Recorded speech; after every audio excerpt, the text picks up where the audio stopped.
காவல்துறையை கண்டித்து நின்று கொண்டிருக்கின்றோம். பெண்களுக்கு எதிரான குற்றங்கள் அதிகமாயிட்டே இருக்குதுங்க ஐயா. நான் வரும்பொழுது குறிப்பெடுத்துட்டு வந்தங்க ஐயா.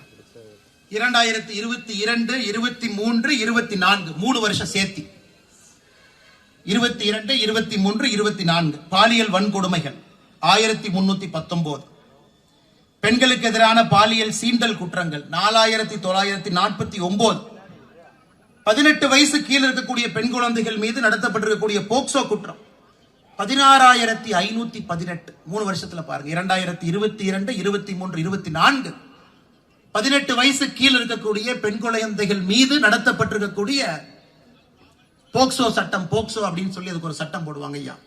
16,518. இந்தியால எந்த மாநிலத்திலையும் 16,000 கேஸ்ல கிடையாதுங்க ஐயா. பாலியல் வன்கொடுமைகள் பாருங்க, 100, 200 இல்லைங்க ஐயா. 4,949 5000 கேஸ்ல இருக்கு. சட்டம் ஒழுங்கு உறுதியாக தமிழகத்துல சீரழிந்து விட்டது. சட்டம் ஒழுங்கு உறுதியாக மாண்புமிகு முதலமைச்சர் ஐயா ஸ்டாலின் அவர்கள் கையில இல்ல. கையை விட்டது போயிருச்சுங்க ஐயா. கட்டுப்படுத்தக்கூடிய திறன் அந்த ஆட்சி கையில் இல்ல. அதையெல்லாம் நாம் பார்த்து கொண்டிருக்கின்றோம், கவனித்துக் கொண்டிருக்கின்றோம். எப்ப தேர்தல் வராதா என்று நினைத்து ஏங்கிக் கொண்டிருக்கின்றோம்.